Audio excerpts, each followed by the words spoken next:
Hello everybody and welcome back for another episode of Indie Impressions. My name is Nick and today we're going to be checking out something called The Womb by developer Outlands. This is a first-person exploration game with a little bit of a strange narrative running through it. I'm just going to go ahead and read a little bit of a blurb that I can see here on the itch.io page.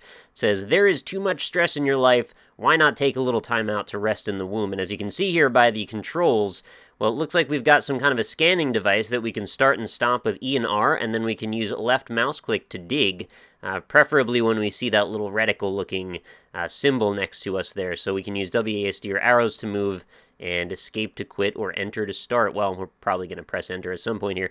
Before we get into things, though, I do want to warn you, this game does have a little bit of strong language in it, so if that offends you or bothers you, there will be a couple of F-bombs dropped in this episode. I figured I should look at that sort of like I do with, epilepsy warnings and such. Like, there's no reason to completely avoid more adult content just for the sake of trying to have that sort of a curated bit of content. I know I've kind of avoided it majority for the last 1,000 episodes, but I think at this point, kind of gotten to the point where I don't think it's a huge deal. If you're of the audience that finds that offensive, like, it's just going to be every now and then. I'm not really going out of my way to find these kind of games, but at the same time, I don't really want to go out of my way to avoid these kind of games either. So, anyway, hopefully that's cool with everybody. Let's press enter to start and see what we can see. So, here's our womb. It is very pink, and it's going to be a little awkward to talk about, I suppose. As you can see, edges are very fine and blurry and kind of soft-looking, as you probably would expect in a womb. There's actually a very interesting thing going on graphically here. As you can see, all of the ground surrounding my character is a brilliant white. And as we get closer to any of the edges, you'll see everything transforms into that same white, and things just sort of fade away into this pastel powder pink.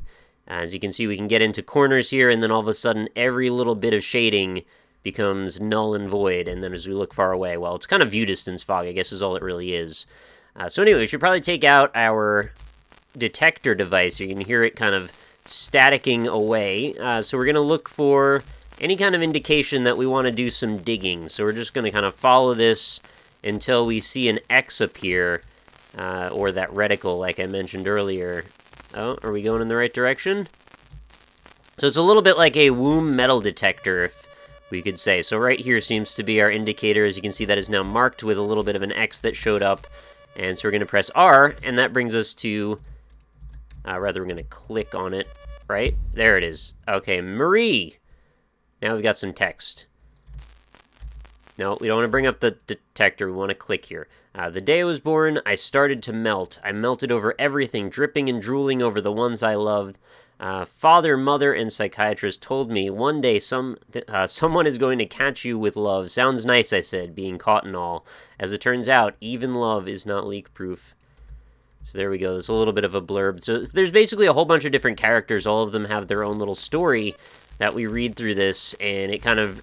I don't know if it really results in some sort of entire meaning that you're supposed to take away from this, but I thought it was a very unique bit of execution, and I guess obviously the symbolism here is rather strong as well, considering. Haruki.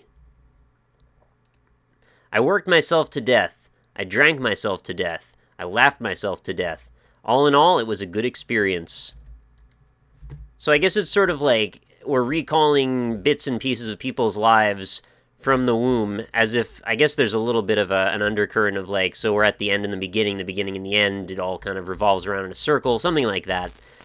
And I think there's some interesting framing to be done there. What I would have really liked to see, though, is if we could have taken all the stories, and I'll just keep looking for more as we go here, and maybe rolled them all into one bigger narrative that could make one singular unified statement. Maybe that is what it even does, but I didn't see that really happening, and I thought I found all the stories in my searchings here. The other thing that it doesn't really do is show you ones that you've already read. So, I mean, granted, this place is not particularly large, but you can still end up triggering ones that you've read already or seen already. Yeah, no, I know, it's right there. Can we trigger? There we go. John! I pretty much failed at everything I undertook, so at one point I decided, boy, you have to stop trying. From this point on, I became a man with absolutely no ambitions. I like that there's like a little bit of typesetting going on here, although I can't really say 100% that the emphasis makes total sense. I very much recommend it. Press R to resume, okay. So yeah, don't have ambitions and laugh yourself to death is the advice that we can take so far from the womb. Probably wondering what's up with this symbol over here. I was kind of wondering that myself, to be perfectly honest, but let's head over and have a look. Wait, where did it go? They're just it's like an astrology sign a second ago. Well, maybe we'll see it again in a moment. King. Oh yeah, this is the one that's particularly volatile with the language. I was spit into this world rich, clever, and sexy as fuck. They called me King Cyber, the almighty brain of all things weird and wired. Now they say that I'm finished, that I lost it, but I don't care. When someone is looking at me funny, I just make an angry face and scream very loud, "Fuck off, I'm sexy." It's an interesting line there. Oh, there it is. Okay, for a second ago, I didn't see that. So when we stand here, it says press 0 to 9 to listen to the drops. Right, so I'm standing. All of a sudden, there's some confetti raining down. The detector doesn't work here. Oh, you know why? That's why I couldn't see it, because I had my detector up. So, I mean, pressing 0, pressing 1, pressing 2, 3, 4... Is it doing anything audio-wise? I can't really tell.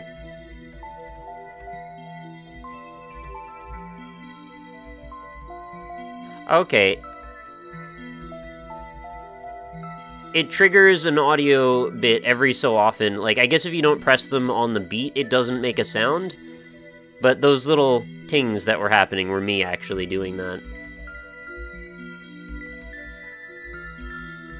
So you can play a little bit of music as you look out over the womb and discover the areas that you've discovered and look at them from a different light, I suppose. I like that music. I wish we could have had that a little bit more, actually. Is there one over in this corner, maybe? Oh, there's one. Safi. I hated to walk in the sand.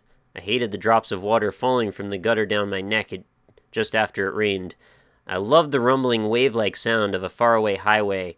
I loved the smell of gas and the sting of cold nights. I loved you, too. That's sad.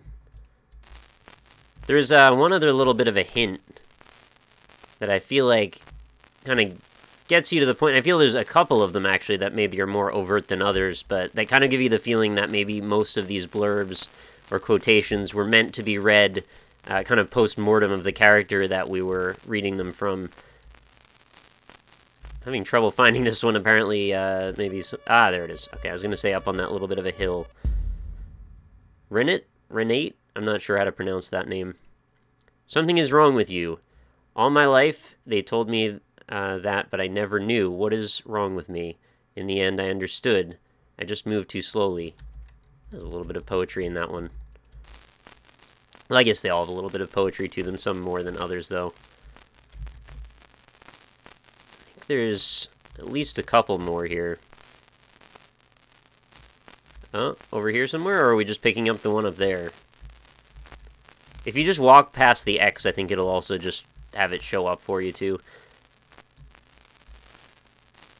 I definitely see a lot of potential in something like this. I'm not really sure how you could extend it to be much longer than it is, because obviously, like, we're kind of constrained by the geometric shape that we happen to be inhabiting, rather.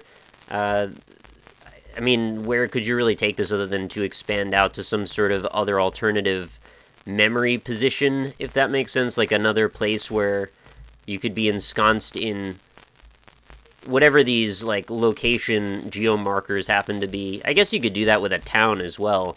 You know, imagine walking around a village or something, or a town like Silent Hill, just to give you a mental image of what I'm talking about, and then doing your scouting and then finding out all of these various little bits and pieces about all the characters that inhabited this place before it became what it is. Oh, we found one over in the corner here, I suppose. There we go. Caleb. I like that little thud as you walk into each bit of the typography. I dreamt about jungles. I had friends, a wife I loved, and a job that paid well. I mean, this is all in the past tense, so I guess that's another reason that I'm coming to that conclusion about the whole post-mortem thing.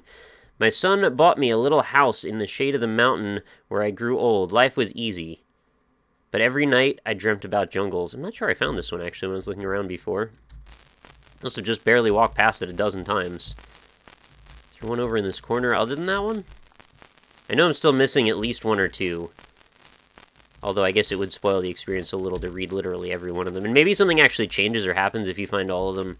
And perhaps I hadn't found them all and I thought I had. So, you know, there could be a little bit of mystery still. But I'm really imagining that it could be very interesting to have to solve some sort of like a detective story or Even if it's just more of a personal introspection kind of story. Well, you know what? Honestly, what I'm describing to you is basically Gone Home. So, if that's the formula that you're interested in, maybe there are more obtuse ways to formulate the Gone Home formula that could be very interesting to see and experience and live in and all of those things. Oh, there's one. Did I really not see that? Lima. Here it is, the hysteric... I don't think I found this one either before. The hysteric exhaustion caused by years of love and relentless waves of teenage fun. Oh yes, I had fun. I funned myself to a pulp. I sucked holy entertainment juice out of every bone of the fallen cool kids left behind. Comrades, you will be remembered. Explosion, music, syringes of youth, smiling and mumbling across the empty dance floor. What's left, they ask. Certainly not me, I say, before leaving the party. That's a very poetic way to put that, I suppose. I'm enjoying the writing, actually. Each one of them has their own sort of style. They all kind of come at this from a slightly different perspective. And I guess maybe the unifying theme here is, you know, we were all born from this same womb, in a way, and we all have a completely different way of looking at the world. And that divergence in our lives and our lifestyles is what makes this whole experience unique, right? The whole experience of being alive. We don't all come to the same conclusions from the same experiences, and, you know, that's what makes us our own unique snowflake individuals, I suppose. Really, I'm having a lot of trouble finding any more of these, but, well, you know what? I guess I'll leave one or two of them for you still to discover if there are still more. I do believe there are at least, again, one or two more of them, but I don't really want to belabor this walking around the same positions over and over, so I may as well go stand in the position where I can look out over all of our surveyed land and listen to the cool music. So anyway, that was The Womb, a very interesting and strange little experience. I enjoyed it for one. I hope you did as well. If you'd like, you can go ahead and download this for name your own price off of each.io. I think there's also a Game Jolt link as well if you'd prefer to go there. Either way, just do support the developer if you can. I definitely appreciate when people do. I do always look for more unique experiences like this, so if you happen to know any, feel free to chime in the comments, as well as if you'd like to have any kind of discussion about what you think about the writing, the style of this presentation, whether or not this was something that was interesting to you particularly, if you relate to any of it, if you find it moving. I'd love to hear of all of your own unique individual experiences, what you took from this, because that's part of the whole thing. It kind of fractally goes off in every direction, right? Got experiences begetting more experiences, which are perceived and interpreted, leading to more experiences, so, you know, in the end, the world is what you make of it, and all of us are shaping our own perceptions through what we experience from each other. So definitely do chime in. I'd be very curious to hear your opinions. Of course, if you enjoyed this video, be sure to leave a like. I do appreciate that as well. Keeps the series going and keeps me motivated to keep finding strange things like this. And be sure to come back again tomorrow if you enjoy the idea of a unique, individual, artistic indie game every single day. Consider subscribing to the channel. RockLeeSmile, of course. I will be here again tomorrow, so thank you all of you for watching, and I will see you all then. Talk to you later.